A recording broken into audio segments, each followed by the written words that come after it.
झारखंड में बीजेपी के चुनाव सह प्रभारी हेमंत बिस्वा शर्मा ने रांची में पार्टी पदाधिकारियों की बैठक में हिस्सा लिया।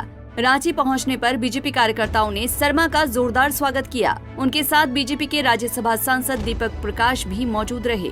वहीं शर्मा ने दावा किया कि आगामी विधानसभा चुनाव में यहां बीजेपी की जीत होगी। उन्होंने कहा कि चुनाव में कांग्रेस और जेएमएम की सरकार को हटाकर बीजेपी की सरकार बनाएंगे। जीते कोई सीट हारे, लेकिन जो सीट हमने हारे वहां में भी लोगों ने बीजेपी को वोट दिया है। ऐसा नहीं है कि वोटिंग मशीन खाली किया है।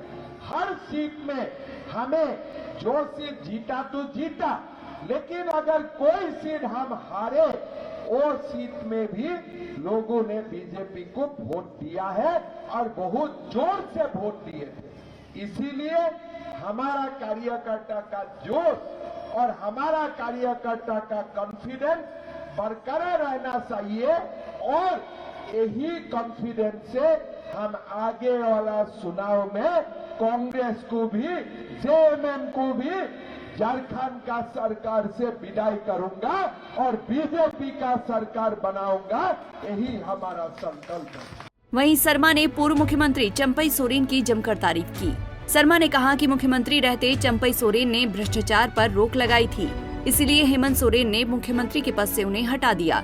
उन्होंने कहा कि चुनाव के समय हेमंत सोरेन ने जो भी वादा किया था वो सत्ता में आने के बाद भूल गए हैं। हेमंत सोरेन जी जेल में गया, कोई लोगों ने बोला हेमंत सोरेन जी जेल में गया, वो उनका सिंपैथी है। मैंने वो समय भी बोला कि हेमंत सोरेन जी कोई फ्रीडम मूवमेंट करके जेल में नहीं गया है, कोई स्वाधीनता आंदोलन करके जेल में नहीं गया है, वो करप्शन का मामले में जेल में गया है।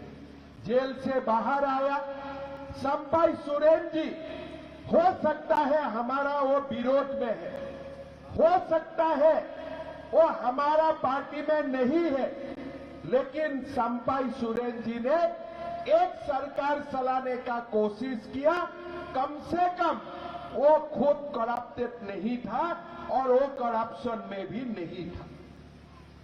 इससे क्या हुआ, जो हेमंत सोरेन जी का साथ में लालू जी, गुल्लू जी, पुल्लू जी वो घूमते रहता है, वो लोगों का दिमाग में आया कि चंपई जी मुख्यमंत्री बनेगा तो हमारा दलाली नहीं चल पाएगा, हमारा ट्रांसफर पोस्टिंग का बिजनेस नहीं चल पाएगा।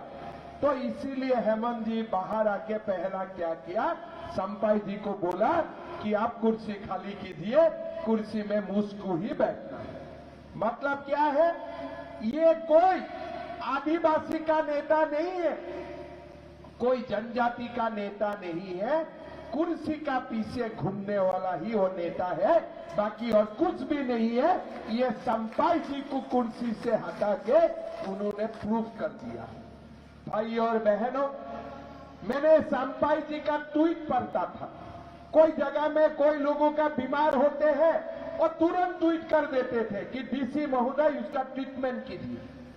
अगर कोई जगह में कोई लोग उनको एप्लीकेशन देते थे और तुरंत ट्वीट कर देते थे कि इसका आपत्ति को निष्पत्ति कीजिए, उनको स्कॉलरशिप दीजिए। अच्छा काम कर रहा था। लेकिन हेमंत जी का सरकार क्या करते हैं, जो भी लोगों को वादा किया, चुनाव का समय जो भी वादा किया, सब कुछ भूल गया। बीजेपी के आला कमान ने झारखंड में विधानसभा चुनाव में जीत हासिल करने के लिए पूरी ताकत झोंक दी है, लेकिन जनता क्या फैसला सुनाएगी ये तो वक्त ही बताएगा। पंजाब केसरी टीवी के लिए रांची से आशुतोष सिन्हा की रिपोर्ट।